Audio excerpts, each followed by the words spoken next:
What's up, guys? Welcome to your 166th Android tutorial for the new Boston. I know in that last tutorial we went pretty quickly, we set everything up, but hopefully we're going to slow it down here. All we did for the most part, we set up all of our references, pretty normal stuff, but the only new thing that we had was this intent, and we got the extras, and as long as the extras was equal to something, we're going to set up our app widget ID. And you know, it's just going to return one app widget ID for us. And that's what that method means. Otherwise, you know, it's never going to return something like this. We're just putting that in there for kind of checking. And then what we need to do is we also need to set up this app widget manager. So below our if statement, we're just going to set that equal to basically be related to the context of this class. So how we do that is we do set up our app widget manager equal to our app widget manager class. Again, that's just this default class that comes with the SDK and all that. You guys probably know that by now, but then we say dot, and what we're going to do is we're going to say get instance of a context. And again, the context that we're referring to is the context of this class, which we set up in the last tutorial to be equal to C. You could also just type this out here, but just for simplicity, we're just going to type C here. So that kind of builds a bridge for App Widget Manager to relate to this specific class. And now what we're going to do is we're just going to set up, you know, our onClick method according to what we want to happen. So we're just going to, you know, create a string, call it E, and this is going to be equal to our info or edit text, called info I should say, and then just get text to string. Again, nothing new.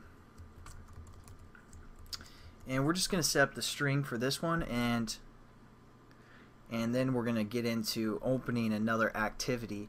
So this is kind of similar to what we have done previously, but let's give us a little space to work here. Again, we need to set up a remote views, and we're going to call it V, and we're going to set this again equal to new remote views, and then we're going to refer to the context. Again, we define that variable called C, and we're just going to say get package name. Then we're going to relate to the layout that we called for our widget itself. So again, we're messing with the widget layout, so that's what we need to refer to here. Finish off our statements, import. Again, nothing too new here.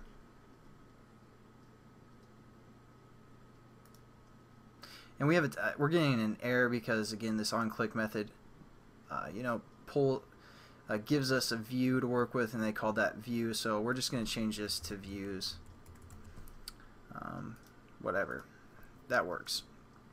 Then what we're going to do is we're going to again just say views.set text view text, and we refer to the ID again, r.id.text view is configure input. This is what that first text view is called. All we're going to do is pass in, you know, whatever our string is from our edit text. So yeah, pretty much the same as what we've done in the last tutorial.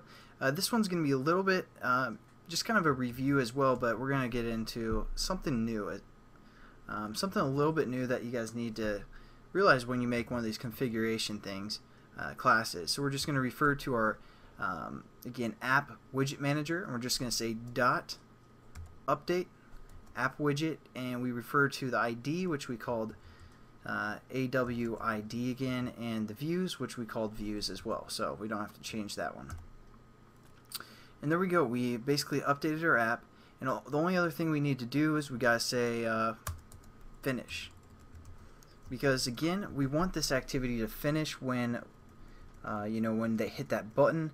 So that's pretty much the core concept of probably this tutorial.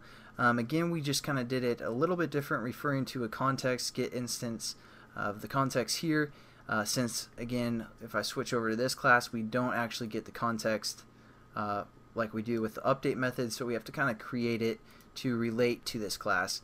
So that's something pretty important, and we also want to finish this activity somehow and you know, close it out. So again, it's probably not too new, just to kind of go over some stuff again, and just to make sure you guys finish the activity, and I'll catch you guys in the next tutorial.